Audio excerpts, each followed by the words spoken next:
pasalubong ko ha. Baka may extra ka dyan. Pautang naman. Kailan ka uuwi? Yan lamang yung mga linyang naririnig mo sa tuwing tumatawag or kakamustahin nyo ang mga kamag-anak nyo dito sa abroad.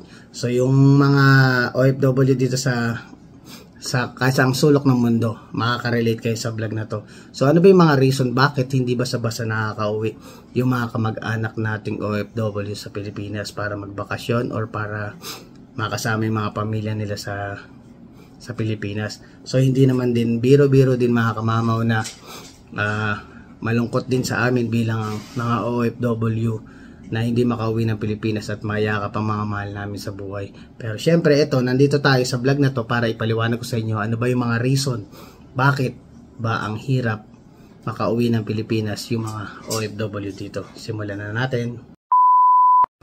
Number 1 mga kamamaw, yung pambili ng ticket. So hindi rin naman biro mga kamamaw yung pambili ng ticket natin dito. Syempre bago natin maipon yan, katulad ng sample na sa akin, talagang pag-iipon ako ng nasa tamang panahon para kahit paano makaipon talaga ng tamang pera pambili ng ticket. Pero syempre hindi lang naman ticket yung mga binibili natin o gagastusin natin para makauwi ng Pilipinas. Yan, syempre meron din tayong ito, gumawa tayo ng lista dito mga mama. So yung una is sa ticket. Yan, then number 2 yung pocket money mga kamamaw. Syempre yung pocket money, kailangan pag umuwi ka ng Pilipinas, syempre madalang ka lang umuwi ng Pilipinas. So kailangan dapat meron kang extra pocket money.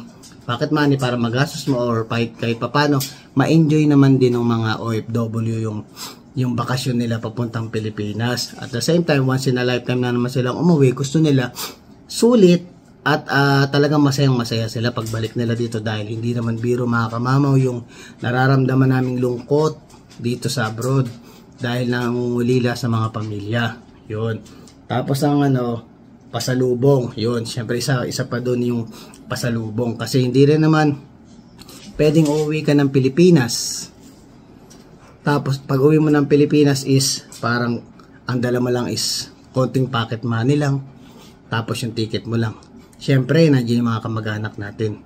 Mga kamag-anak natin na sasalubong sa atin na para humingi ng pasalubong. Ayun, na yung mga bagay na parang bakit ako sila na umuwi ng Pilipinas ng basta-basta dahil pinaghahandaan nating mga OFW yung pag-abroad. Siyempre, para ang ginagawa natin vlog na to is para maunawaan din ng mga kamag-anak natin na sana pag umuwi kami, imbis na parang hingi kayo ng pasalubong or hingi kayo ng ganito, hiram kayo ng pera, ganito, dapat ang unang gagamitin yung salita is, o ayan, bakasyon ka na pala, magpahinga ka muna. Enjoy mo yung bakasyon mo dito sa Pilipinas. Ganun ang mga masasarap na salita na inaabangan ng mga kamag-anak nyo na galing abroad. Ayun pa, yung mga naiwan nating bills. So, kailangan nating mag-ipon. Like ikaw, pag umuwi ka, like for example, 2 months ka sa Pilipinas, uuwi ka. Ano ba yung mga dapat mong paghandaan? Katulad yan, inipon mo na yung pamasahe mo sa ticket mo, yung pocket money mo, yung pasalubong mo pa. Siyempre, may mga bills ka pang babayaran dito. Siyempre, isipin mo gaano ka tagal mong gagawin yun o gaano katagal mong iipunin bago mo makumpleto lahat ng mga bagay na yun bago ka umuwi ng Pilipinas. Siyempre bago maanin, mga inaabot minsan tayo mga typical na OFW, hindi naman nila lahat, iba-iba. Siyempre yung iba malalaking sweldo, yung iba yung saktuhan lang yung sweldo, pero siyempre iniipon namin ng matagal yan para pag uwi namin ng Pilipinas kahit pa paano may mga pasalubong kami at mapasaya naman namin yung mga kamag-anak namin sa Pilipinas. Siyempre, yun ang pinakamahalaga doon. Ang mahalaga is maging masaya sila. Pero, siyempre, hindi naman namin magagawa basta-basta yung kung hindi namin paghahandaan ng mabuti. Kaya, minsan, pasensya na po sa lahat kung bakit hindi kami nakakauwi agad ng Pilipinas dahil hindi naman po kasi ganun din ang biro ang pagtatrabaho din dito po sa abroad po dahil po kahit pa paano nagbabayad din kami ng mga bagay namin dito, mga bills namin sa kuryente, sa tubig, sa cellphone bills, sa rehistro ng sasakyan. Like for example, kung sakaling may bahay ka na dito sa abroad, bayad mo pa ng mortgage. Kailangan pag uwi mo ng Pilipinas is may pambayad, may extra ka. Kumbaga nakadoble na yung pondo mo dun sa bangko mo. na dapat pagkatapos ng ano nga to, may panghulog ako, to sa susunod na buwan may panghulog uli ako. Pero isipin nyo mga kamamaw, ganong kahirap na pag uwi ka, wala kang trabaho, 2 buwan kang walang trabaho, tapos may bills kang iniwanan dito na parang iipunin mo pa yon bago ka bumunta ng Pilipinas, tapos gagastos ka pa ng kung ano na pa yung mga nabanggit natin kanina, yung pamasahe mo, yung pocket money mo, yung pampasalubong mo. Ganun kahirap po mga kamamaw yung mga kamag-anak niyong OFW na nandito sa abroad. Kaya hindi sila basta-basta dinakawi. Kaya mas maganda minsan, imbis na parang iuwi namin, ipadala na lang namin sa inyo kahit paano magbigay kami ng konting panggastos dyan sa inyo. Mas ano na yon na parang hindi biro na porke hindi kami umuwi is ayaw na namin umuwi. Masakit sa amin na hindi kami makauwi mga kababayan kong Pilipino na hindi kami makauwi ng Pinas dahil gusto na namin mayakap yung mga mahal namin sa buhay. Pero dahil sa hirap din ng buhay na kailangan lahat ng bagay bago ka umuwi is pag-iipunan mo mabuti. Tapos talagang minsan pag may times na talagang hindi ka talaga makauwi, di ba? Ganun ang nangyayari, kaya pinapadala na lang namin yung pera namin or nagpapadala na kami ng extra allowance, extra budget para sa inyo kaysa umuwi kami dahil matindi po ang gastos dito, lalo pag umuwi ka ng Pilipinas. And then meron pang isa, yung mga utang pala natin. Syempre may mga utang din yung mga yan, hindi naman natin masasabi, hindi ko nila lahat.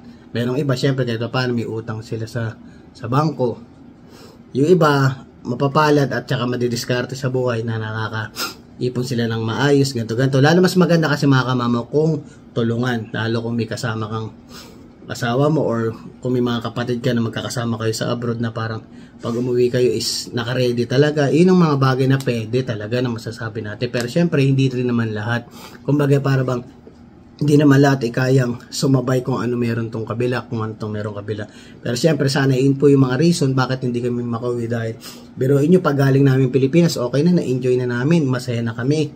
Syempre para sa mga OFW, okay lang naman din minsan na parang mangyari ba na parang umuwi kapag balik mo may utang kang babayaran, yung mga ano mo babalikan mo pa kumbaga ba yung mga nagastos mo sa Pilipinas, babawiin mo pa ngayon. Pag nandito ka na sa Canada siguro, ay di para sa Canada, nasample ko lang pala yung sa Canada, ibig sabihin sa abroad, na parang iipunin mo uli yun, yung mga pinang-uwi mo na nagastos mo, babayaran mo pa yun unti-unti pagbalik mo dito. Isipin mo,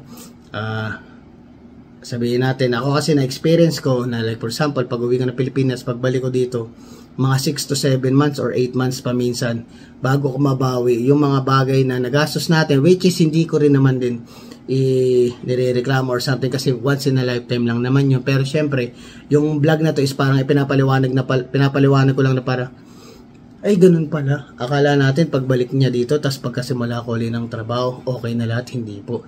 Syempre pagbalik po namin dito sa abroad is parang babayaran din namin yung mga ibang bagay na nagastos natin kasi syempre alam mo naman tayo sobrang mahal natin mga pamilya natin.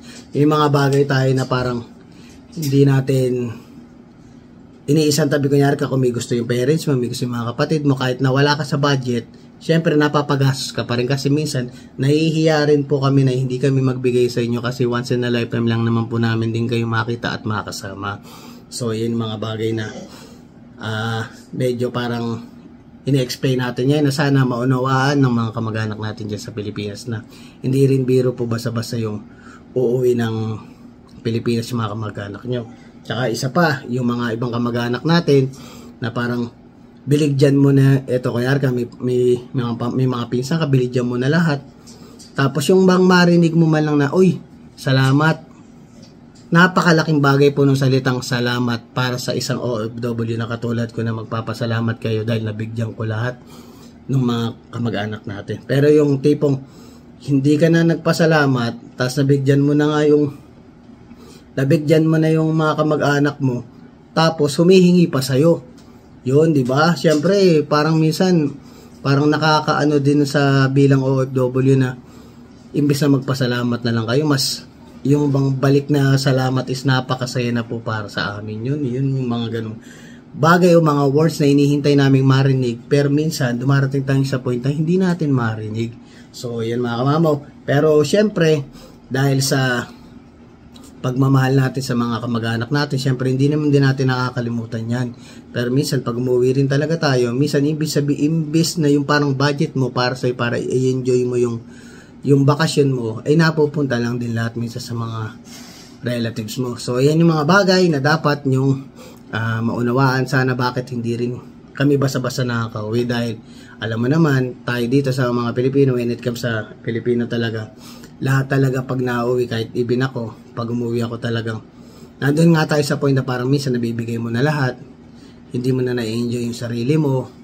Ang mahalaga lang is magpasalamat kayo sa tuwing uuwi yung mga kamag-anak niyong OFW na galing abroad pa uwi ng Pilipinas, na sana maintindihan niyo yung mga hirap at pagsusumikap nila para ano tayo, atag dito, para mapalitan man ng kaligayahan.